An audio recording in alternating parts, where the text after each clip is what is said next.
Hello, ladies and gentlemen. We're back again for the very first time. Mike and Webbs at your service. Webbs and Mike. Webbs and Mike. I mean, whatever. I mean, it's no, if you want to go first, that's cool. I mean, we can go alphabetical. That's fine with me. I don't Mike. have a preference. We'll come up with that. What the actual protocol for that is at some later date. I have no idea. But back to another episode of Hoodlum Culture. We missed you. No Sunday show this week. No Sunday show. So Thursday, we have a very special guest that's going to offer her solutions to how the world, that's that panacea effect of how education can be fixed very, very quickly. She has been a guest on our previous incarnation of this concept. But she's going to talk to us a little bit about everything. And Webbs, I'm going to give you the opportunity to interview her and to introduce her rather in just a moment. But show tonight, talking a little bit about software development, and we're going to be talking about that with Valerie. And you'll see Valerie in just a minute. And we're going to talk a little bit about fixing education as it stands now. Metro Boomin, we're going to kind of look at a demo of something very quickly. I'm going to show you some, a little bit more of a new product. If you're a PDF person, you're like, I have to have PDFs. I need PDFs. PDFs run my life. I'm going to show you a product that perhaps will add some life to your PDFs to allow them to be a little bit more dynamic than your students are used to. And then some final stuff, final parting shots, and then, no basketball on tonight. Baseball is really exciting. Watch a couple playoff games today. It's very exciting. The Aces got swept, so no women's basketball championship in Vegas. Kind of sucks, but I mean, hey, what can you say? So, Webbs, I'm going to allow you to introduce our guest to everybody. Go ahead, Webbs. Sure. This is Valerie. I'm going to let her tell a little bit about herself, but she and I work together at ThoughtWorks. And she's an amazing person with some wonderful ideas, as well as a very talented software developer who knows a whole lot about accessibility, among other things. And what else would you like folks to know about you, Valerie? Hi. Just first of all, thanks for having me back. I'm excited to be talking to you both again. It's always a fun time. As Webbs mentioned, I'm a lead software developer at ThoughtWorks. I do stuff about user experience and bridging gaps between product, business, design, and technology. So that's my jam.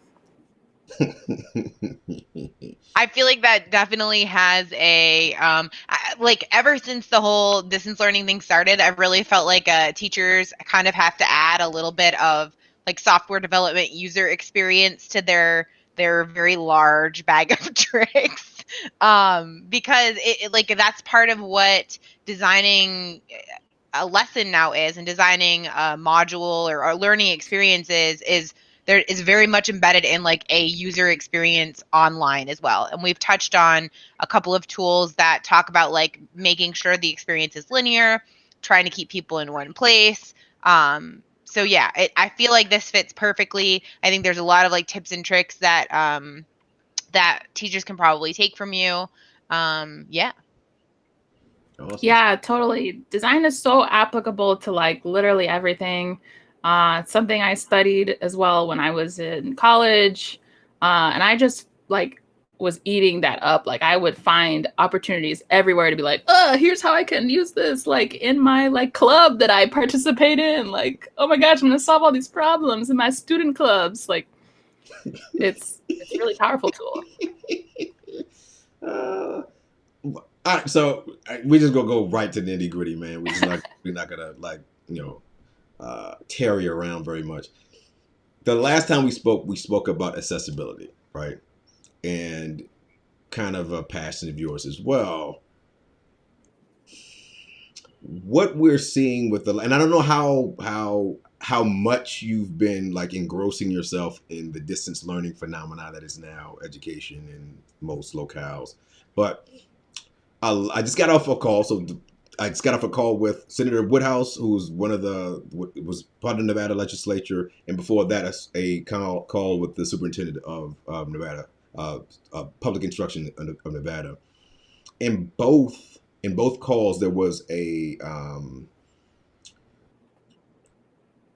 concern that students who were differently abled were being left out of the distance education situation. As someone who strives to make the online experience accessible for everyone, what tips and tricks would you give teachers if they're attempting to ensure that students at different ability levels would be able to access their content?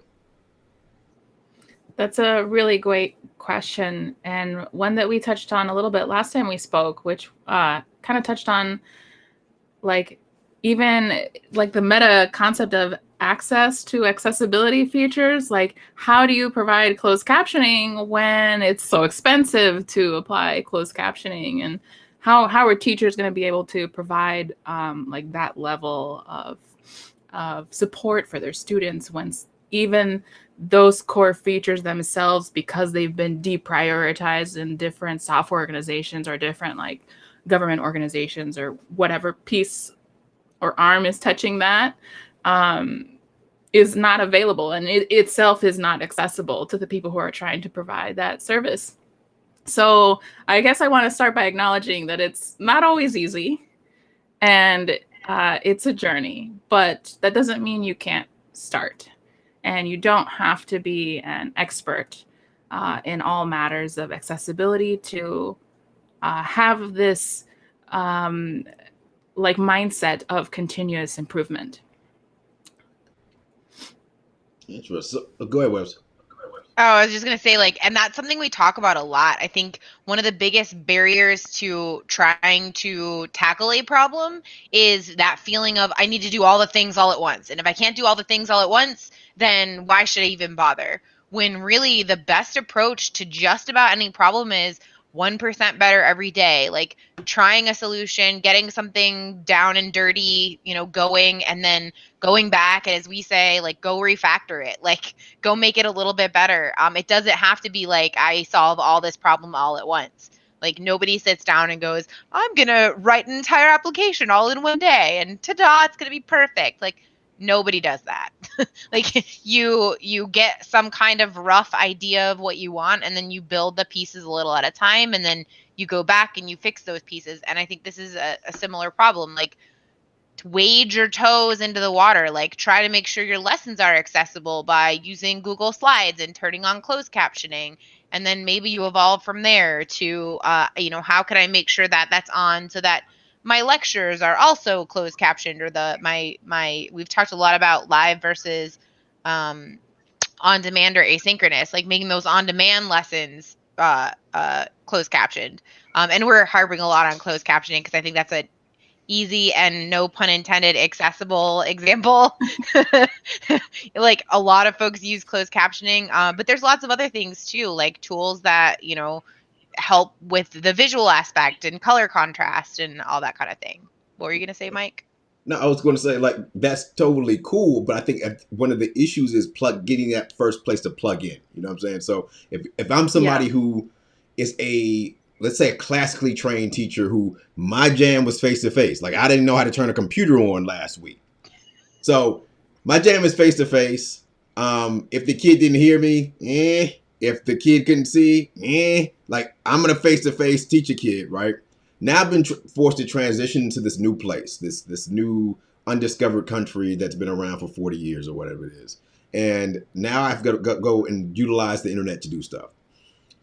If there's the burden of me trying to learn how to do just basic things online, and then you throw, this needs to be accessible for a kid that doesn't speak English, a kid that might not be able to see very well, a kid that might be deaf or hard of hearing, a kid that may have some tactile issues. Like, where would you advise that person to start? Because there are already, if you're paying attention to the news, teachers are quitting left and right because this is too much, right? So if I want to do that, but I don't have the capacity, I know closed captioning, if I'm using Zoom, that's not an easy fix, right? Because Zoom doesn't have that, the Google suite Google Meet, I can turn the captions of captions on, and we're good to go. But Zoom doesn't offer that in a very easy to use way. And I've always reminded of when we did the last little conference webs, and we used Ava, and how difficult it was to have that Ava running with I had to remember every time I have to go and push the A button. If I don't do that, then suddenly there's one of the participants that's not going to be able to follow as the conversation goes. And I'm a pretty, in terms of the education world, a pretty tech savvy dude. What about the person who's not on that's not like on that level? And you're talking about, again, the closed captions, the ELL kid, or a kid who might break their fingers and and now I can't type. Like, what's an easy win, I guess is what I'm trying to say in a long, convoluted way. Yeah, that's a great question.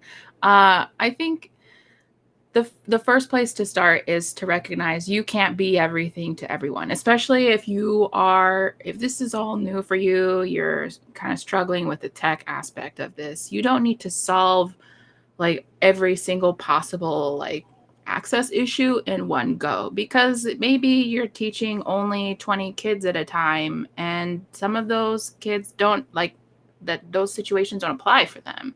So it's about investing your time smartly and what's going to work in the short term. So I would start with like, get a good understanding of the students that you're working with now and what their needs are.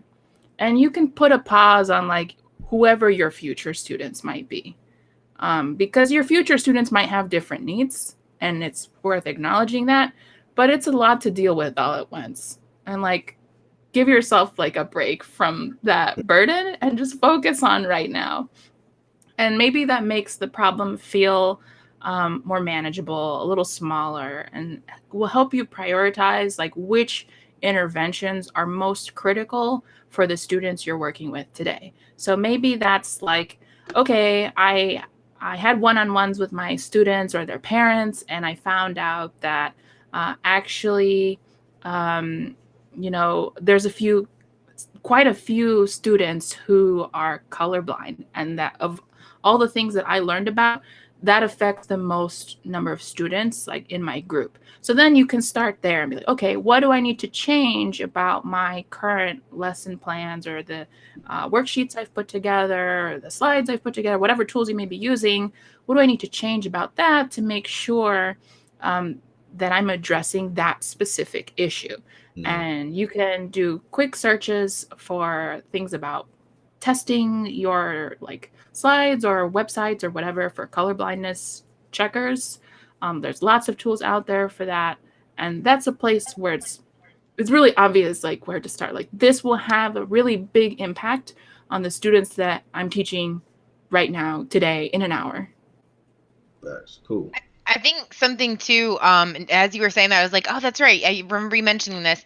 Just stopping to think about and talk to your students about, are you facing any of these challenges? I think that's a great first step, because you may talk to your students and find out you lucked out. You don't have anyone who has these challenges. But the fact that you are willing to stop and ask, I think is a step in and of itself is a step in the right direction. Yeah.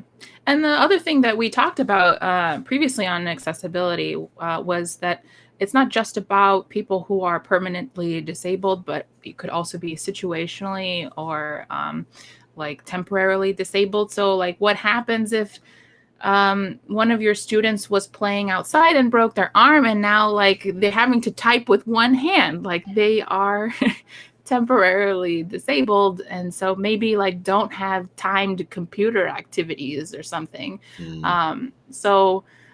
But I think in terms of prioritizing what interventions you're going to start with, like at least get that baseline of these are the permanent disabilities I'm dealing with this group of students. Figure out like, okay, let me address those things first, because that's a part of their everyday life. And I need to figure out a way that they're going to be able to engage meaningfully with my content.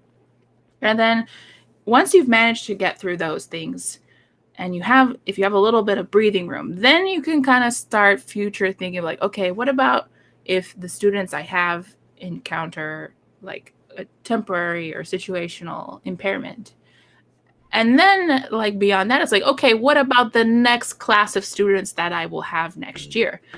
So you can start to take slow steps towards future proofing your content for the unknown unknowns, the unknown students who will walk into your classroom, but you can ground it with like, here's what you're facing in the realities today, and then kind of work outwards.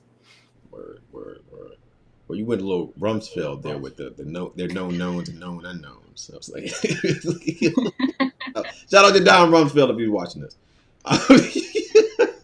No, I'm good. Rumsfeld. Look, man. Look, he was a hilarious dude. There was a lot of very comedic. That Bush person, it's not as comedic as the current administration, but hey, there were better days back then. We'll say. Valerie, before we kind of moved into the accessibility thing really quickly, but like, what have you either experienced or heard from your network or your friends and family about their experiences with distance learning? Just like what information have you been gathered just secondhand?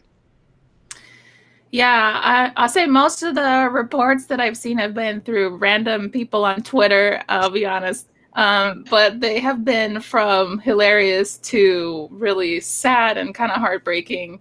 All the different challenges that people are having to juggle, from stuff like, a parent who's on a Zoom call in the same room as their child while they're on a Zoom call, and like kind of hilarity ensuing. The classic example of that one anchor guy who was like in the news report on like BBC News, and his toddler just comes walking in, to kind of more somber and serious things with like a student, and maybe like a particularly young student who's like 11 years old or so. And I've heard of stories like teachers being quite punitive when students were not paying attention, like they turned their camera off because they were embarrassed about something, or they just needed like a bathroom break or something really innocuous.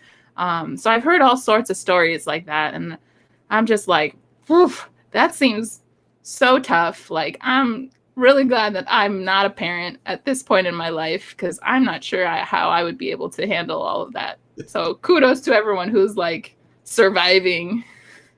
It's hilarious. Is there anything from, like, you're working remotely now, as many people are. Is there anything from your experience being a part of a remote team that like a pro tip you might give a teacher or parent or a student, or just reflections that you've had on your experiences that are like, oh yeah, that I can see why, like, I'm glad that's a thing I know now, or I wish I could give them this advice or something like that? I guess one of the things that I've been extra focused on, like more now that I'm remote, but it was still something in my mind even before. Are we still on? No, you're good. You're good. Keep talking. Okay. Something I was focused on was like kind of reclaiming my time, in a sense. I'm a very patient person for a lot of things. But I'm finding myself losing my patience. Like, I'm not lashing out at anyone, just to be clear, but like I'm losing my patience for kind of just busy work, or status update type meetings that happen. So one of the tips that I would give is, and I'm not sure how applicable this would be for like a student, but maybe for a teacher, like think about how a participant would be perceiving this, is like, if I'm invited to a meeting and there's like no description, there's 25 people invited, like, I'm going to decline. I'm going to reclaim my time, and I'm going to go outside and like take a walk, because you haven't articulated to me like what value I will get out of that session, or what value you expect me to bring to that session. Maybe there's something that I can offer to other participants that are on the call, but I have no idea because you've left me hanging. So I guess just my tip would be like, whoever, like whatever your role is, whether you're a teacher or a parent or student, to the extent that you're able, like, say no to stuff and like reclaim your time. It's okay. That's very interesting. I have thoughts too. Go ahead. I don't think that's in any way possible with most students. Like, so this is, I am 150% in agreement with what you just said. However, and there are power dynamics at work in the educational setting that will prevent logic like that from being used. All right.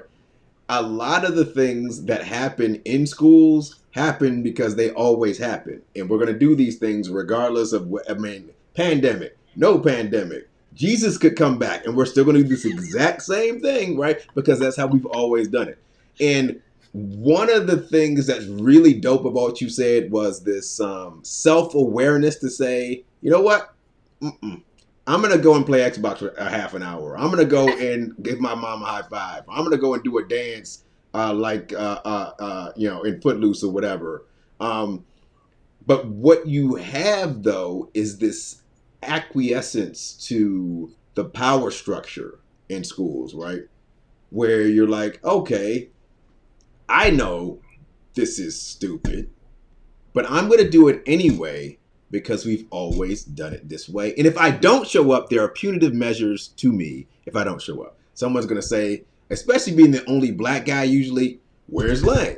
Because the little black face isn't there. And you're like, oh, okay, cool. Oh, Mike must be asleep. He's taking a nap. He's at home. Whatever. He's doing X, Y, Z with the snap. And so you have this scenario in which, and that's as an adult. I can only imagine as a kid, you miss something. You're not there. You show up, whatever. The daggers that will be thrown mentally at you about your unprofessionalism, the fact that you don't value stuff. I mean, I was hearing that from a couple of teachers through some back channels today. And that, I wish school was the way you just described it. I very, very much wish school was that way, where kids were given a task. This is what you need to do, and I'll check in on you. And every meeting was a meaningful meeting. We have this meeting because this meeting is necessary. It has to happen. There are results that have to happen over there. But that is not the reality. Like, Webb sat through a meeting, a couple meetings.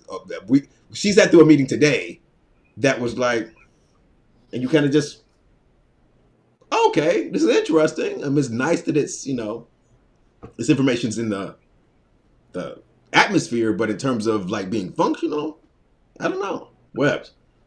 Yeah, so I was thinking about this both in terms of like from a student perspective and from a teacher's perspective.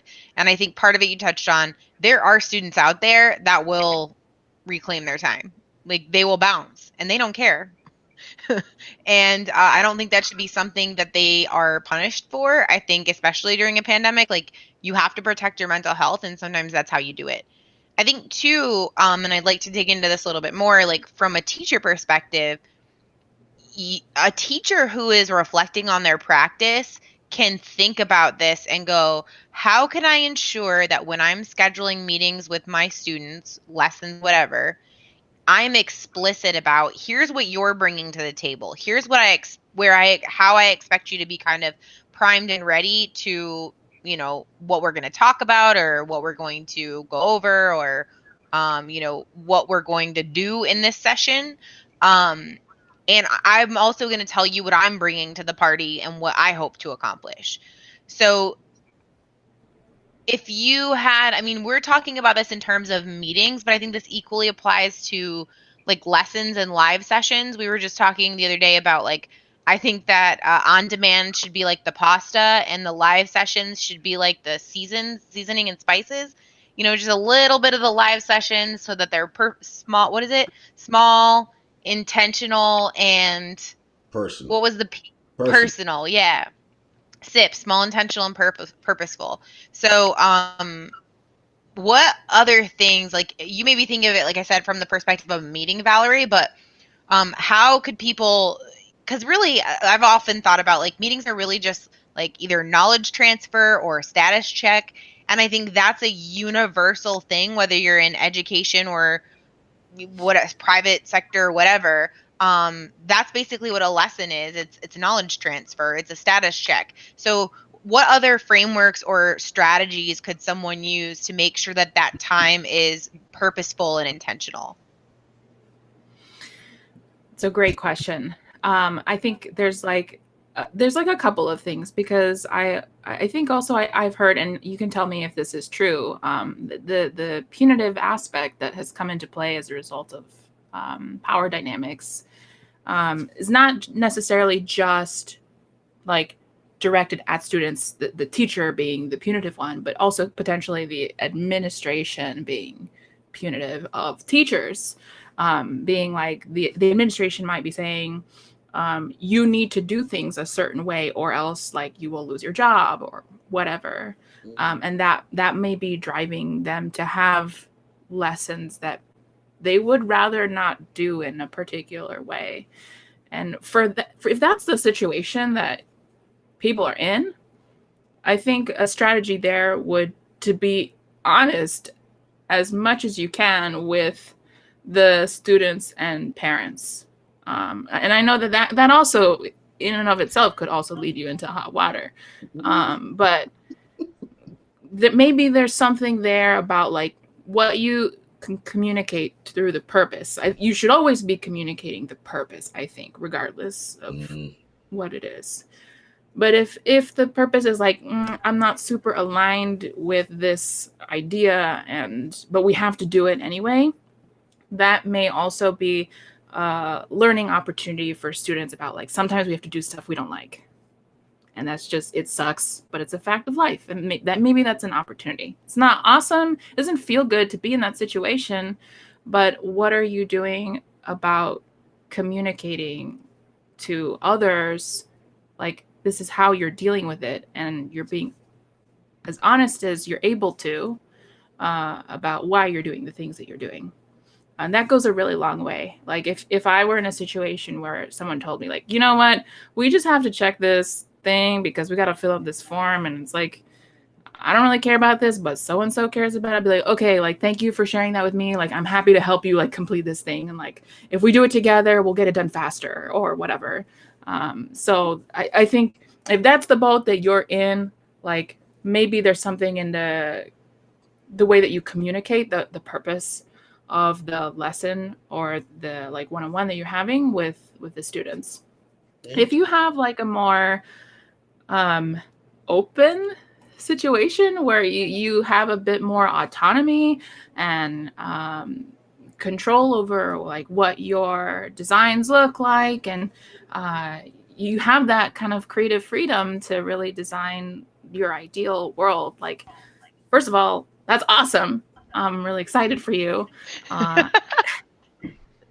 And I think you should leverage that to their fullest potential.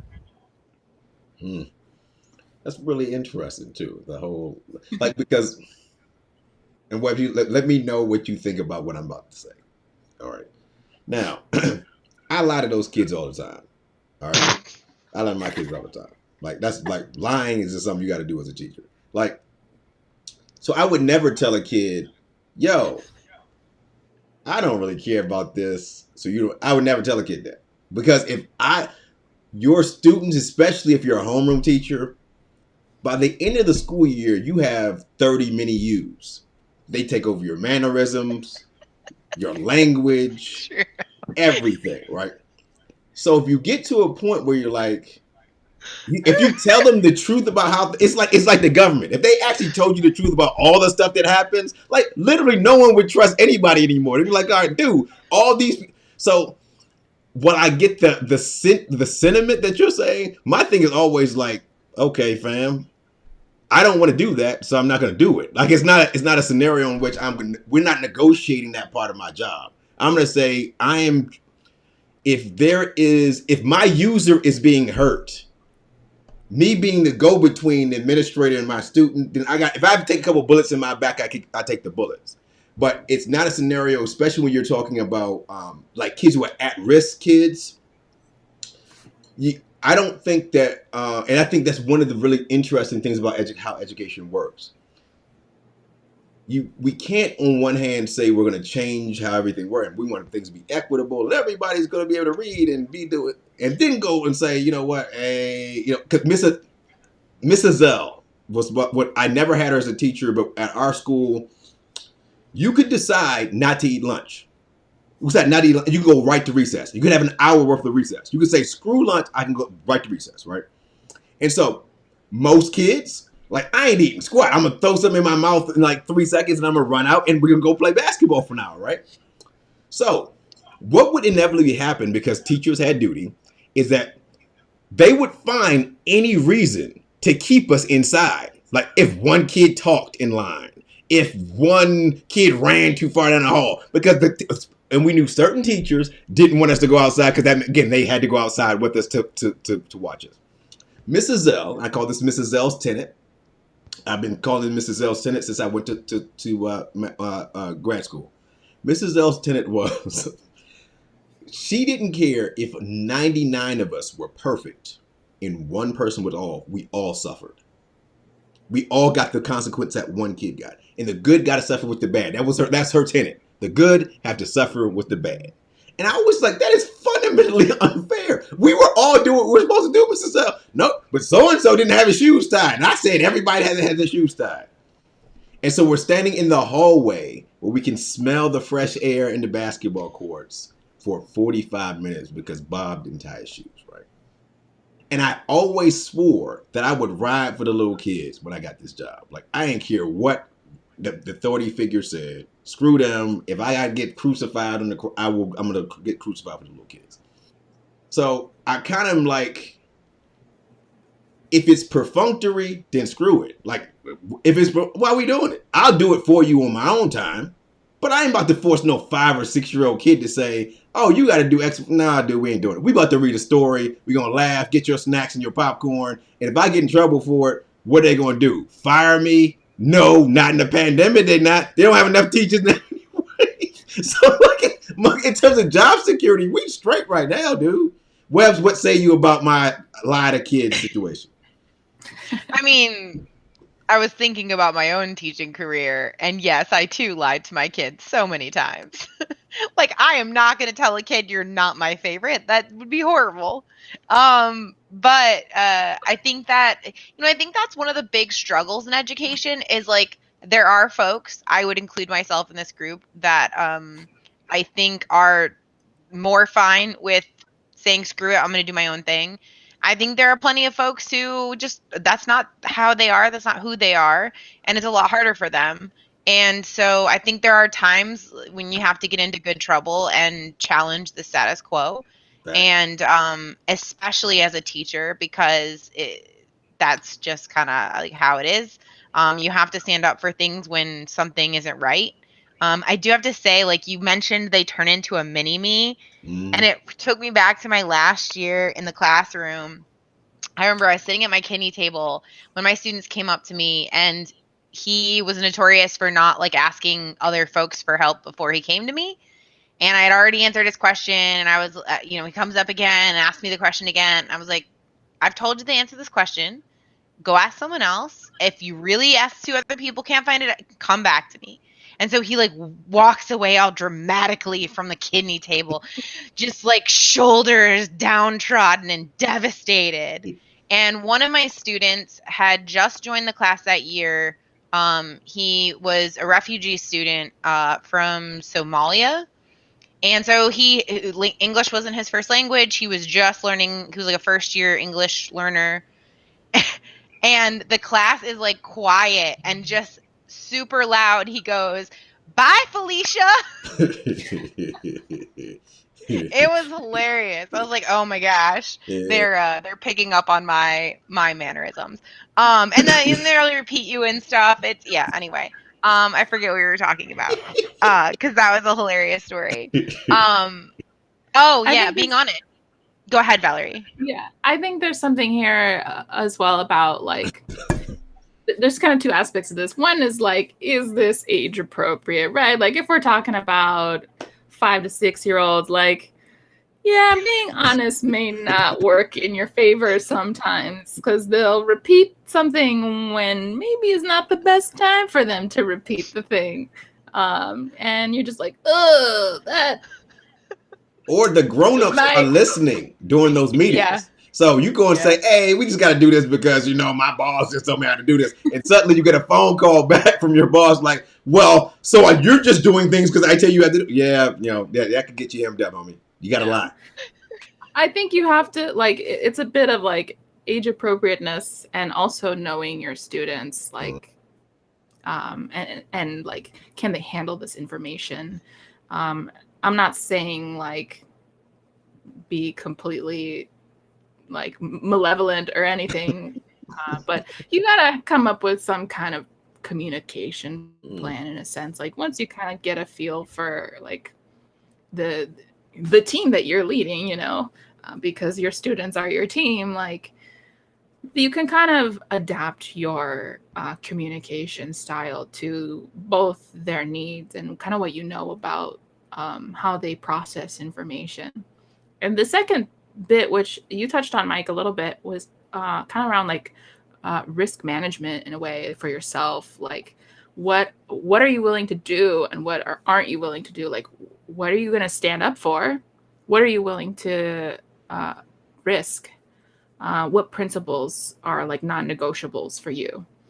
And kind of having a good understanding of that in combination with your communication plan, can give you a more maybe nuanced way of kind of knowing how to deal with these sorts of challenges, and navigating possible punitive measures, whether it's from the administration or if you're on the other side, you're a student and parent, avoiding punitive measures from teachers. That's kind of the calculation you're kind of already doing. Maybe you don't realize that you're doing it, but that's something that maybe could reflect on a little more and possibly even formalize. These are all the things that I will not stand, I will not tolerate. And if a line is crossed, I'm going to do something about it. Or these are yeah, if this happens, I don't like it, but I'm not willing to die on this hill. Facts. That's interesting because I remember when I was in doing my teacher prep program, they had us write one of the papers we had to write was, what is our educational philosophy? And I know there's also a lot of when you apply for different grants and scholarships and stuff like that, even within education, once you become a teacher, they have you, articulate what your educational philosophy is a lot of the time. And I feel like it's a really valuable exercise to do. And revisit often so that you are, I think about when you had us work through as a team, values, principles, and practices. I reflect on that a lot. Okay, so what are my core values and how does that play out in my day-to-day life? What are the things that I'm willing to stand for? What are those risk calculations that I'm doing? And going back to the students thing, I definitely had students where I would be like, listen, dude, we just have to do this, get through it. Maybe I wouldn't tell the whole class that, but a few select students that I knew were mature enough to handle it. And that way they'd be on my side. And I think there is something to be said for that level of honesty where you're we just help me out here, man. I mean, and part of it showing the ice cream, right? If I want you to eat your peas, I got to show you the ice cream. That's how it always works, right? No peas, no ice cream, fam. And so even if it's something, again, perfunctory, I'm not going to call it perfunctory. I'm not even going to say that. I'm not even going to have that conversation with you, fam. You want to do this? Then you got to do these two things first, and then you can get the. And that has been the the coolest thing about this is learning to me. Is that I will show them a finished product. It's really slick. Excuse me. Video. You got that COVID, dude? You better be careful. I mean, if I start seeing flies land on my head and I don't notice it, then I'll go in. I'm gonna have to quarantine after that. So, it is showing them, here's the ice cream in a very tangible way. Here are the linear steps. And all the steps can't be fun in order to make ice. Sometimes you have to grind the ice and put the salt in there and, your muscles are going to hurt, but you get the ice cream afterward.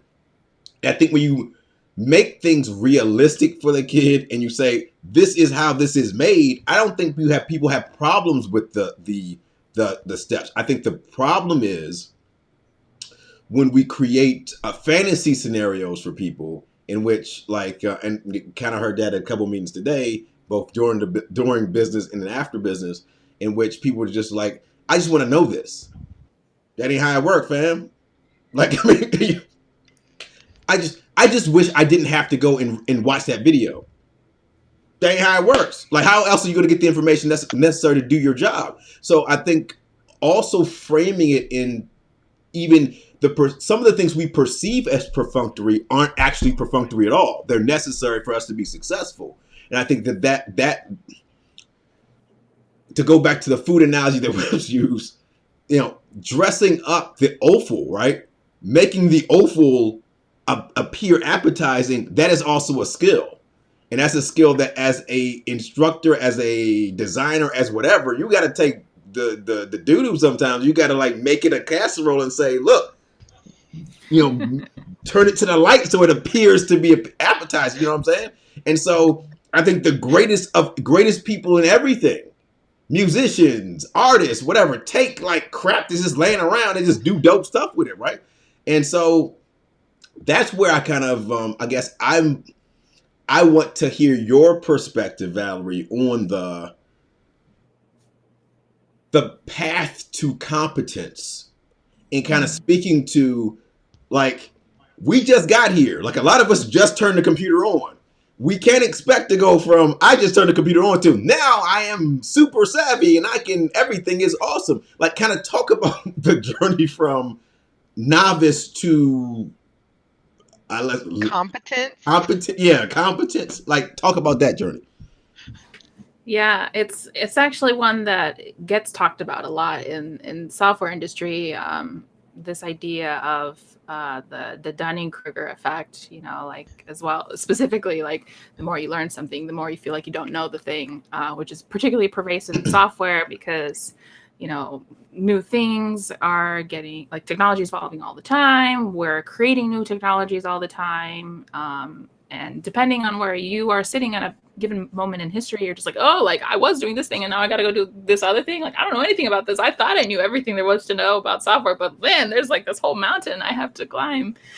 And so I think a lot of people in software have to develop this skill of, like, climbing the mountain over and over again.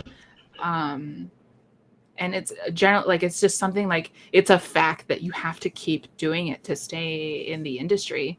And sometimes it's tough because when you're like on your third mountain, you're like, oh God, like, my legs are sore, my arms are tired, I'm out of food and water, like, I just need a break. That's legit. Like, you can take a break, you're allowed. And so, like, how do you break that down into, like, I'm at this level where I like barely understand how computers work. This is new for me. How do I increase my competency and my fluency in the language? Of course, that's probably going to look a little differently for everyone, depending on how many people in your network are at different levels of competency. Because something that helps a lot of people, and what I see a lot of software developers do, is when they're trying to learn something new, they'll either have their team that they're working on, the team is trying to learn something together. Or if that's not the case, if it's like, I just have a personal interest in this subject, it's not relevant to my day-to-day work, but I'd like to learn more about it. How do I do that? Finding other people to create that network, who maybe is like the next step to, like, advanced beginner or whatever, I think is after a novice. Like, don't talk to the experts because the experts are going to just leave you feeling like, oh, there's just so much I don't know. Like, I need to, like, so finding other peers who are kind of going through the same thing as you to learn together, and maybe finding a few other people to add to your network who are maybe like a step ahead of you. Like, they've figured out like how to build a website, but you're still on like how to make Zoom work. Like, get those people into your network and have them help you and help your network, and utilize like the network that you already have of your like professional peers or even your friends and family, even if it seems really trivial, like something as simple as sending an email or whatever. Just break it down into smaller things so you can feel like I accomplished a thing, and you get that like brain like dopamine hit of like I did a thing, woohoo, like yeah.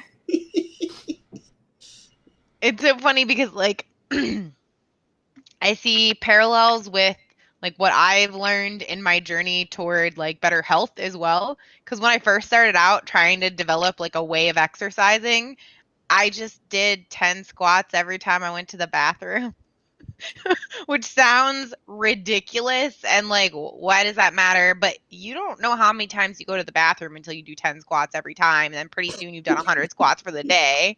And you're like, okay, what do I do next? Okay, well, maybe now I'm going to add on, walk around the floor because I was in an office building at the time. So I was like, I'm just going to walk around this floor also every time. And then you're like building this little workout regimen in every time you go to the bathroom. But something else you said, like early on in I still feel very early on in my software development career, but I had a regular cadence where I met with someone else who was at my level, and we would each pick a topic and do just like a quick slide deck. We would like the first time we met, we would say, okay, this is the topic that I'm going to dig into. And then the next time we do a check in, like, here's where I am with my slide deck. And then I think we did like 3 rotations. So we did like a theme per month. So we'd be building a slide deck every month, even if we wouldn't show it to anybody but ourselves.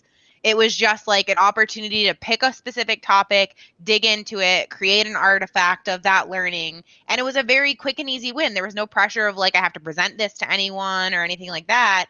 It was just, hey, here's this artifact that I built. And then I slowly built like this collection of slide decks that I could then go back to and say, oh, now I'm going to do a lunch and learn for someone on this topic. And I'm going to refine this slide deck a little bit more. Because I think sometimes we build those things and then like cast them off into the ether and forget they exist.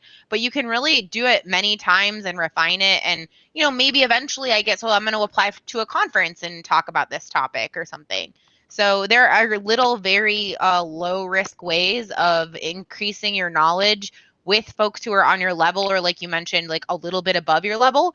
But it is really intimidating to go to someone who's like an expert in the topic, get feedback from them, and they're like, you know nothing. Why are you even bothering? And you're like, oh, I feel bad now.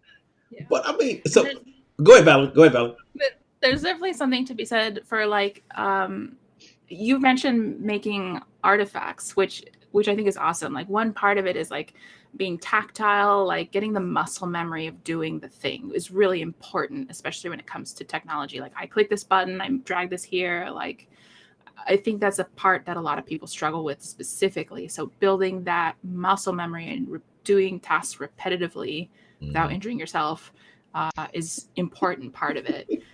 But the other part is kind of building that sense of curiosity as well, and just having more conversations about it. And that's another way to be like low risk, like low conflict way to kind of increase your competency in a way that you don't even realize you're doing it.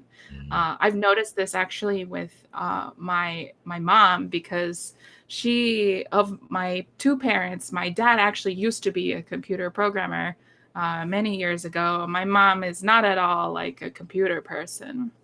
And in many ways, my mom has actually surpassed my dad just based on the conversations that I have been able to have with her over the years. Like I've taught her about password managers, and I tell her about the work that I'm doing.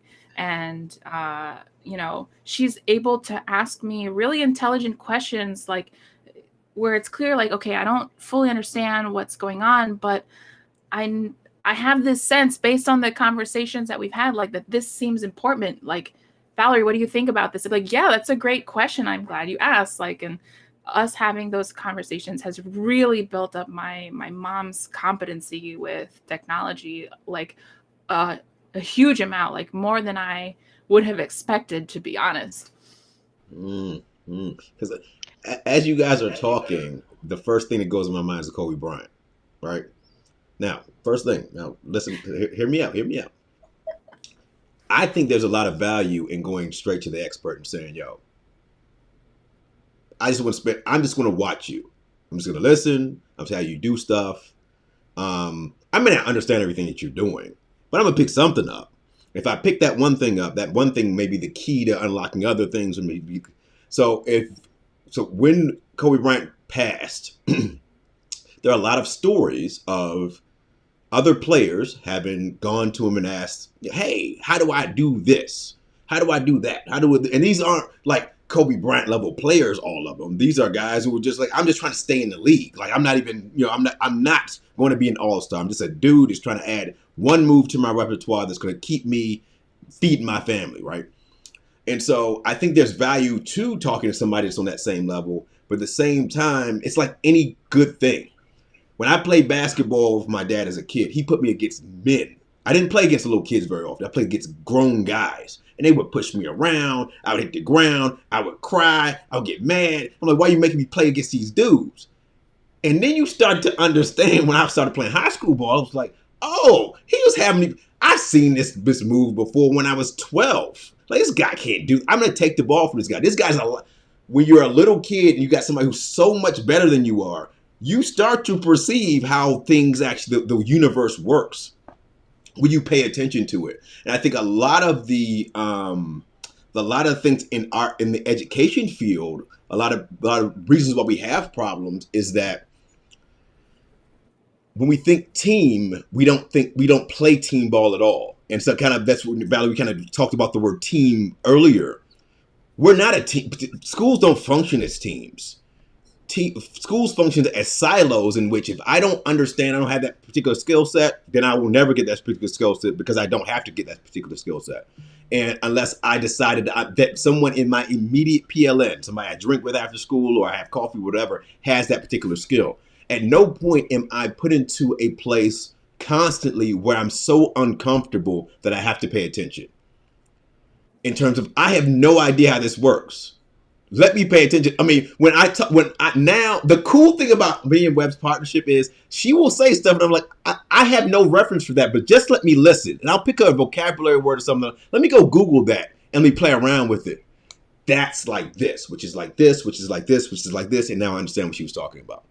But if I wasn't exposed to someone who had a totally different skill set than I did, who looks at things from a totally different perspective, then I'm never forced to actually put systems of knowledge that perhaps I've already mastered and make those metaphors work where I'm like, I know exactly what you're talking about because that's just like something I do over here in this place. And then suddenly we have an opportunity to create universes when there are only streets.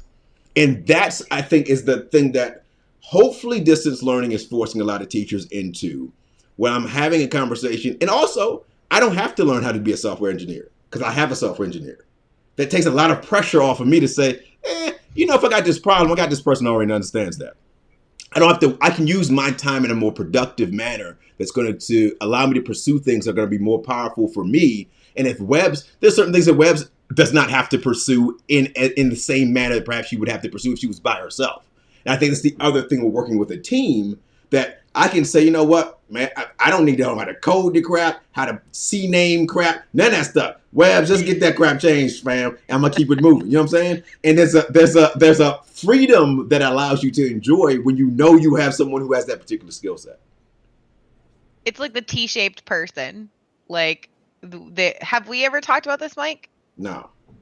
Okay, so the idea being that, when you're part of a team, which, by the way, I agree with what you say, and I think that is a dramatic difference I see between my time in education and my time in software development. There is no way to get away from your team in software development in a lot of ways. Like, every now and then, or at least that's what my experience has been. I mean, there are some people who, like, go into their little silos, but the best teams that I've been on, like, it's like, you're right there, like a family living in a small house. Like, there is no escaping. And I think sometimes that's for the best because it creates a little bit of friction that, like you were saying, kind of forces you to grow. As a hermit crab, you have to go into a bigger shell.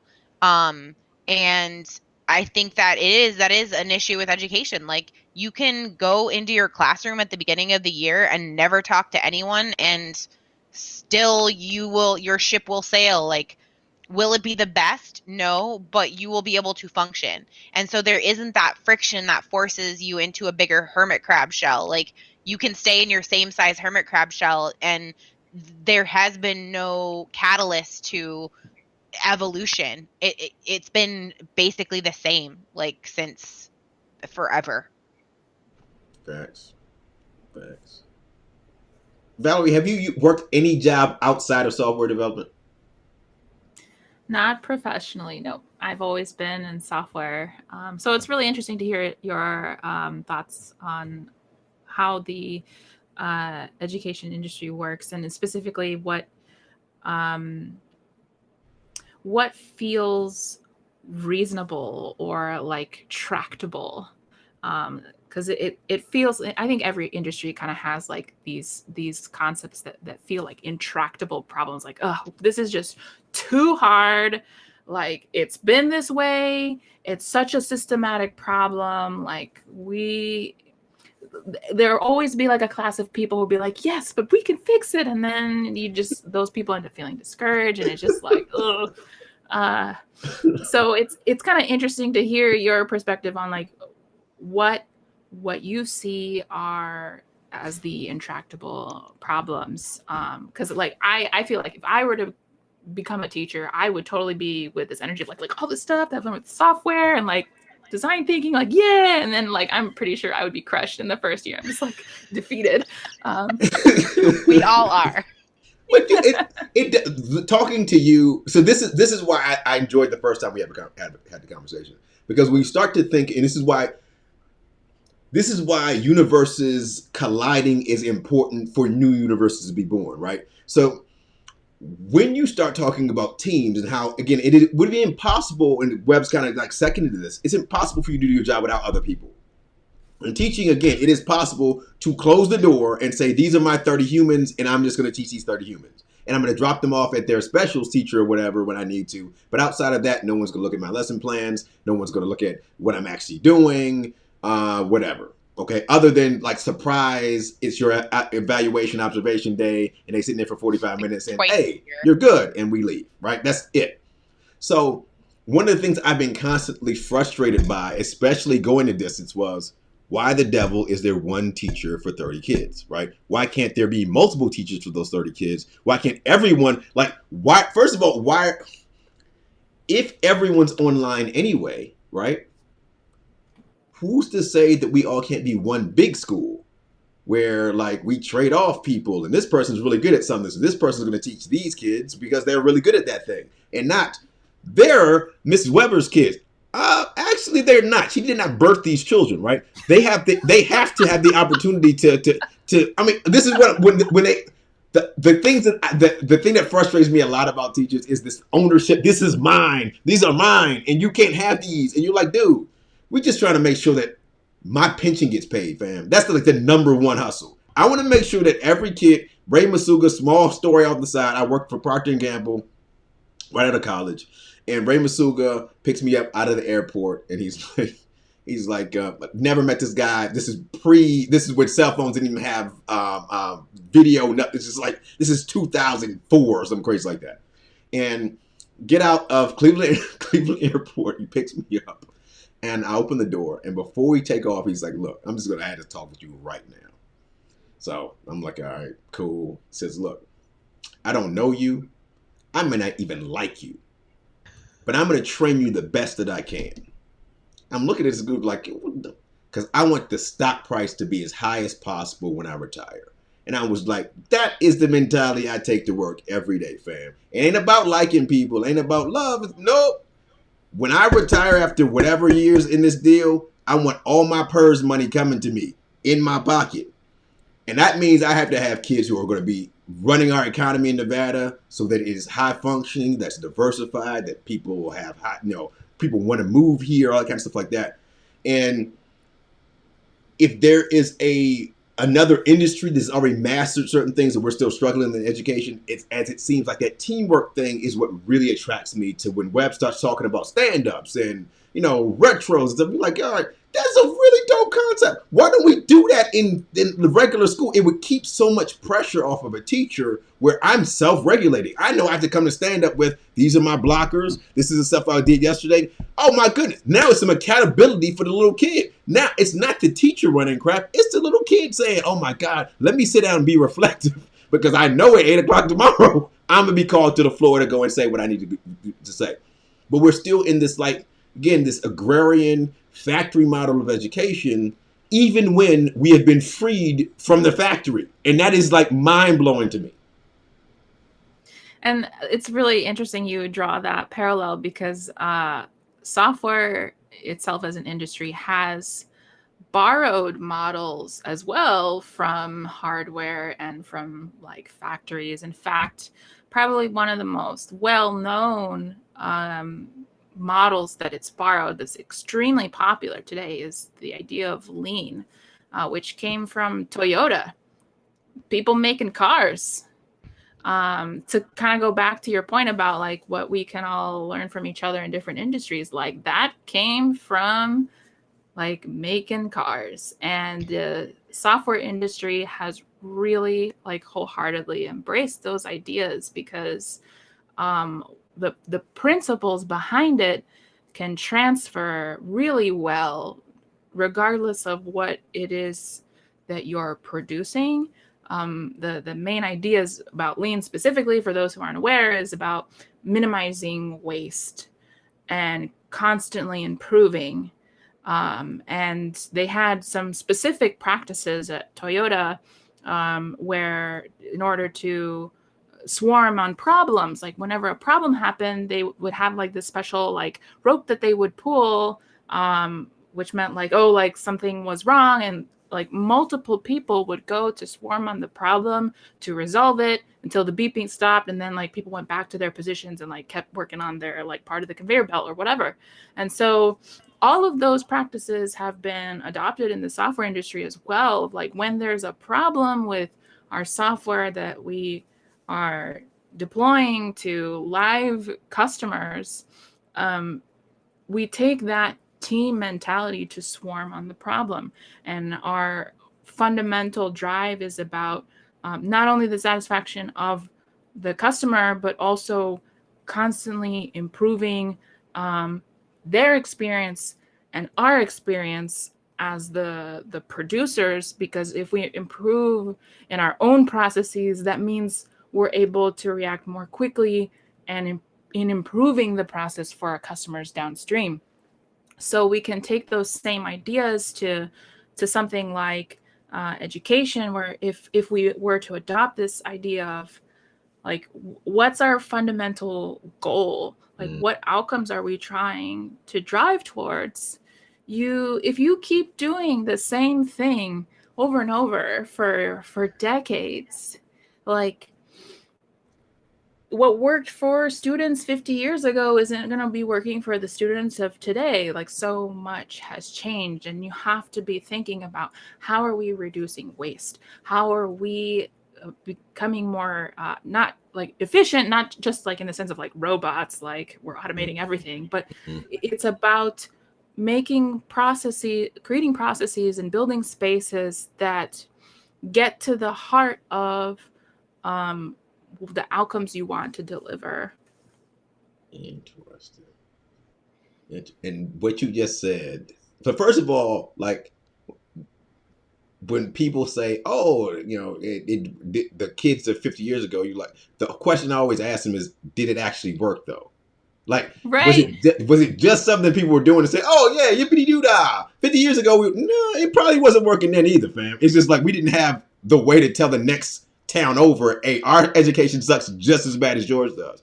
And so, I mean, The other thing Even is 10 years ago, I facts. remember having to get special permission to show a YouTube video because the policies on showing videos weren't up to date with something like YouTube. So our policy at the time was like you had to submit this form, your principal had to preview it, they had to then sign it and give it back to you. You had to have it on file. It was like a week-long process to show a video.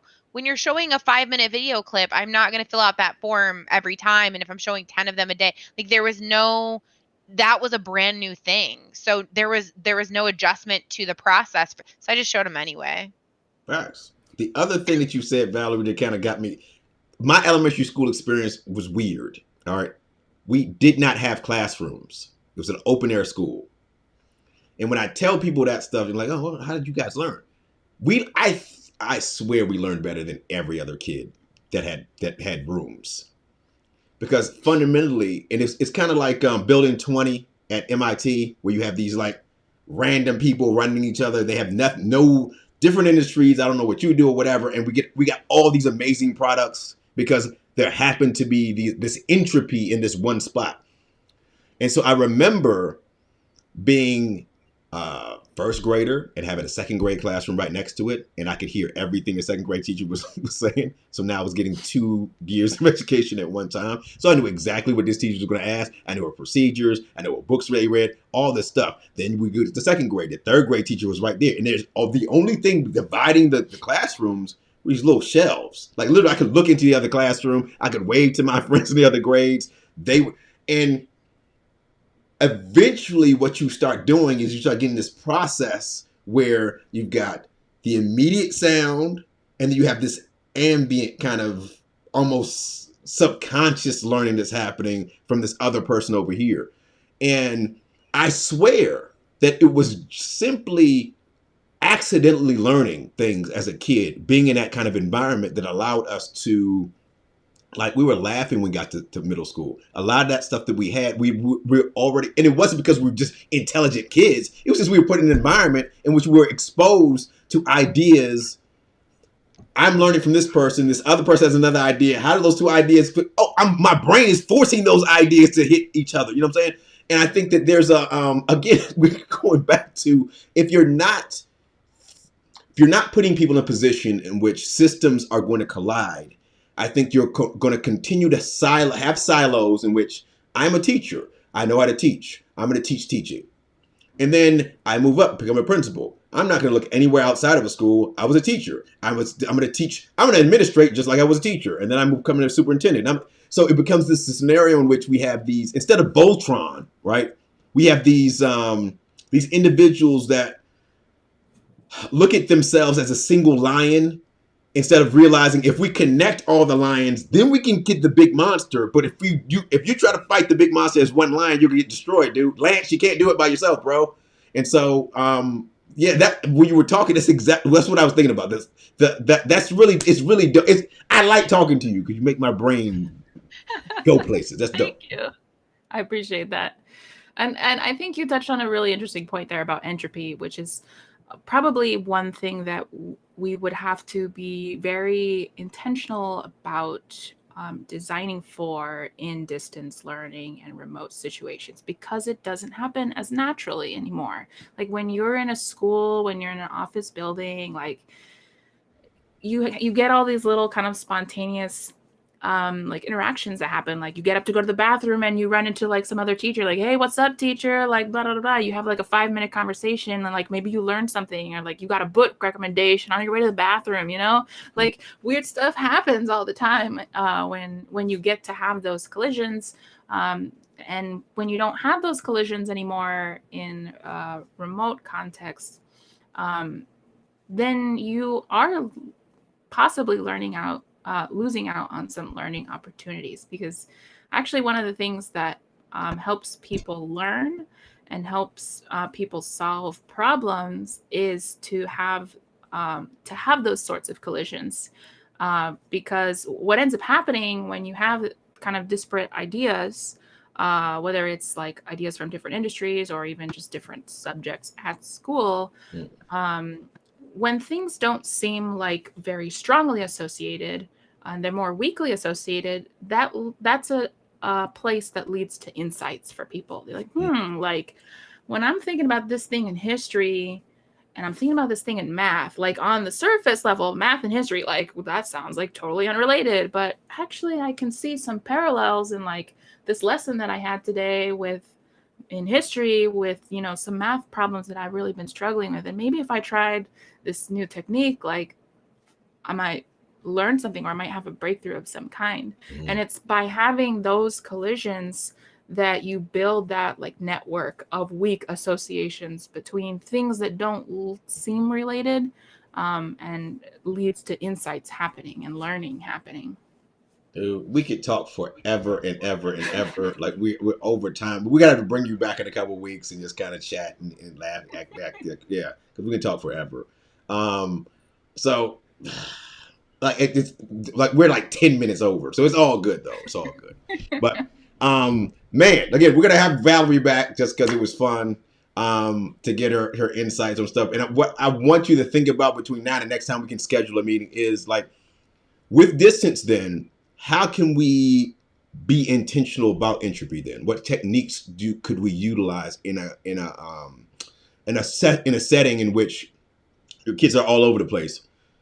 How can we go and make sure that those collisions happen, or how can we make the opportunity for those collisions to happen more easy from your perspective as a software developer? So think about that. Let that marinate, and then we'll see when your schedule fits with our schedule. We'll have our people call your people, and we'll get that back set up. All right. So, Webbs, any final thoughts? No. Is there any social media, anything you want to share, Valerie? Or I don't know. I feel like this is the time when I say, so tell us about your movie. What book do you have coming out? I don't have a SoundCloud. You're not a SoundCloud. Sorry to say, no SoundCloud. I mean, we were looking for some underground mixtapes or something, but no. All right. No, I don't have any other thoughts. Thanks for Valerie for making time for us. I really appreciate it. Indeed. And I want to echo what Mike said. Like anytime I can make worlds collide, it sparks new ideas in my brain. I love hearing and talking to the smart people that I know. So I really appreciate it. Thanks. Indeed. So until Sunday, the Intelligentsia, we'll see you then on Sunday at 6, right before. What's up?